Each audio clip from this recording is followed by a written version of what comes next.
Damn, I forgot his name. That's good. See, that's good because I needed to forget his name. God damn, whatever my reverend name was, essentially, that's all I used to hear was money, money, money, money from him.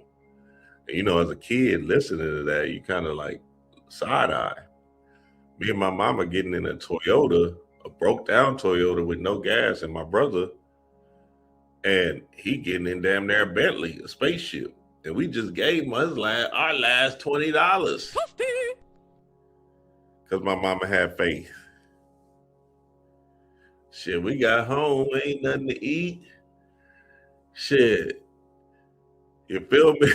we, we we running on our last of the food stamps. It's going down, baby. We in a whole state of illusion based off of this pastor getting our last dub. Sorry about you. So, Drewski is a very powerful brother and a very powerful symbol to laugh at yourself and try to break free of that hypnotic rhythm that most people are in. And the food card says, innocence, freedom. There go that freedom word again. Originality, adventure, travel. Everything that Drewski doing, he's the ultimate jester. And the king kept the jester by his side because they knew how important it was to have fun, to laugh, to express yourself in a joyous way. Message. And these Negro Baptist spiritual people are going crazy. They mad at Drewski. Oh my God. But then some of the stuff that's also coming out is just showing the church doing these particular stereotypical things. So this pastor said, Pastor Toby claps back at Drewski for mocking the church in a viral skit. When these fat people run out of jokes, they just go to the church. Now why would you call somebody fat? God damn. Now you taking it personal. God damn, he probably got fat people in his congregation. And now he just calling Drewski fat just based off of he just mad and upset that he shared a light or put a mirror up and said, why are you asking for so much money?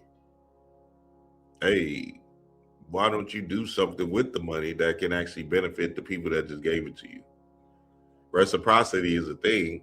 And if you actually give it back out, distinguish it or use it in the form of building community, build a rec center, build something, then you're actually doing God's work, which is you being enlightened or in the space of, your Dharma.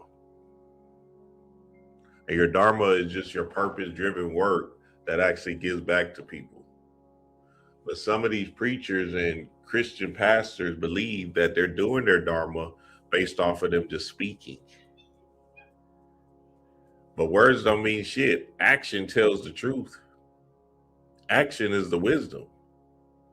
See, a lot of times spiritual people are stuck in the space of just knowledge. So they'll receive the information, they'll see the spiritual gnosis in information, right? And these books and videos and stuff of that nature.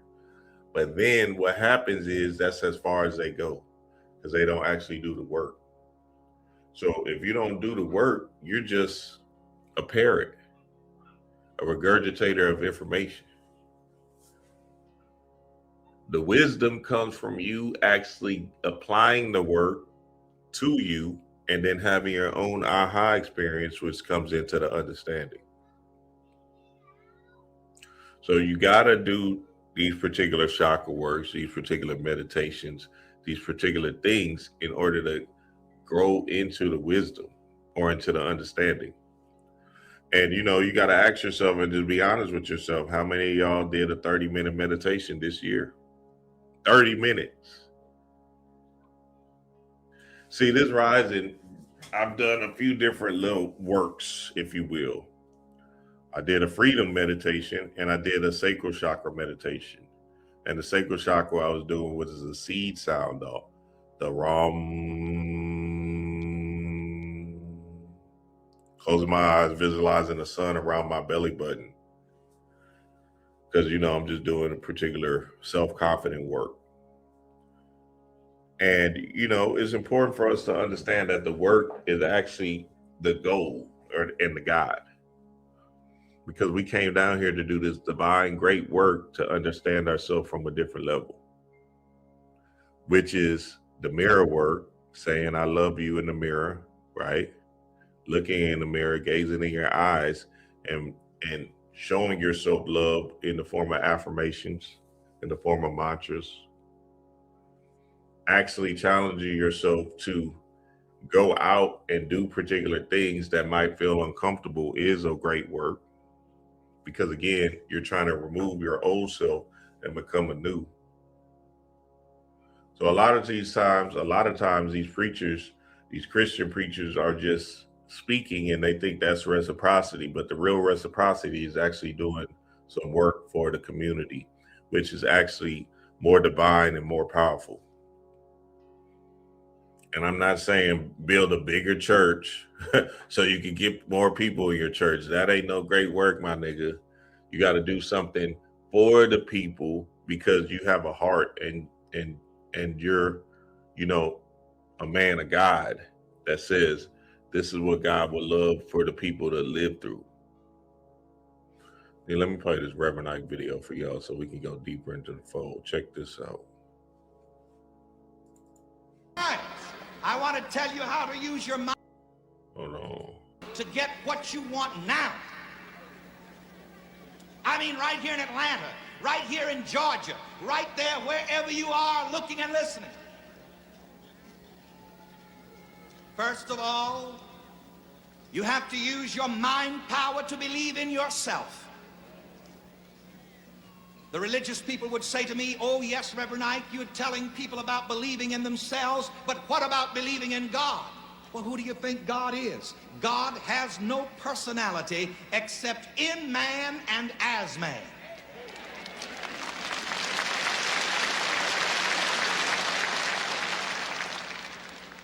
And God is not a big man in the sky. God is the real man in me. Let each person say this because this is the truth of everyone. God is not a big man in the sky. God is the real man in me. We have another way of saying it, and I want to give you this prayer of affirmation to take with you so that you can have what you want now. God is the presence and power within me right now. Together, God is the presence and power within me right now. Another way that we can state it in this philosophy of the science of living is this. God is the mastermind working through me now. God is the mastermind working through me now. Come on, God together. is the mastermind working through me now. Look at this. Hold on. Look at this crowd. God bless. What happened? What in the world? Message. Look at that crowd. That's a sea of melanated people. Knowing that the mind is God. The mind is all. Through Reverend Ike's teaching. Oh my God. What in the world happened in the past, 50 years ago? 2026, 1970s, dang. 1980s. What happened? Wow, that's amazing. I don't know if y'all looking at this crowd. That is absolutely amazing. For melanated people's minds to be conformed into a state of idiocracy now is absolutely profound. Now I get it, Reverend Ike, Atlanta, he had whatever, it was just a small, his congregation, big congregation. But I think he was also on TV. Wow, that's some, somebody got to look. Somebody, grandma knows something. God damn. Somebody, grandma knows something and still got that white Jesus in their goddamn living room. I ain't lying. Somebody grandma knows something, and they got that white Jesus in the bathroom in the corner with that bad wallpaper. Chaos in the blood, man. The mind is all, the universe is mental. God damn. So Reverend Ike was a true preacher of the man, and he deserved his prosperity because he was essentially just giving back in the form of like, hey, nah, God ain't outside of you. God is within you. God is you, and you need to be able to. You need to be able to live in your God power and attract your abundance based off of your own universe, and you doing the mental work of putting yourself in a prosperous mindset. So instead of you thinking so low vibrational and oh, nothing ever goes good for me, oh, I'm always losing, man, I never win. You need to think in the form of, man, I'm always winning, man, I'm abundant, I'm great, I feel happy, hey, it's up. And a lot of times what happens is some people can't get with that because essentially they're stuck in their old self and they would rather live in their pity and misery because they're essentially a shell of themselves and they don't know what true freedom really means. See, again, freedom is a mindset. Freedom is your head. So you got to free your mind, and that's your biggest muscle you have. And the only way you do that is by repetitiously, consistently doing the mental work, whether that's meditation, visualizations, affirmations, mantras, something to challenge your mind. Message. So yeah, these preachers are something of a problem in this world. And religion is to bind you. Religion is to bind you to an idea. It's to hold you back, to thwart you forward, and to bind your mind, to lock you down in prison. It says a system of governance based in unchallenged dogmatic beliefs, which holds back the progress of consciousness. And that was the whole aspect of what Constantine brought into the fold when they did bring this Jesus motif into the thing, right? Back in the day, they created Christianity in the form of controlling people to not think for themselves and to be governed by a religion and to be governed by one monotheistic deity, because in ancient times they had polytheistic deities, so multiple deities to convey energy about you. Then what happened was with Christianity, they created this monotheistic deity to say, no, this is the one, and you just give all your energy to him. So now instead of you using the energy for you, you then give all your energy to some outside entity that's basically a demiurge energy, which is you blaming. Now you get the chance to blame a devil or thank an outside entity. See, CJ Stroud yesterday, if he would have, I don't know, I didn't see his interview, but if he didn't say, first off, I want to thank my Lord and Savior, Jesus Christ. If he didn't say that, I'm on his ass. God damn. Every interview, every time he win, first off, I want to thank my Lord and Savior, Jesus Christ, for this. Damn, what about the loss, nigga? Of Christ. Say, that mind control is heavy, baby. So now, guess who CJ blaming? Oh, that's nothing but the devil. Sorry, bye.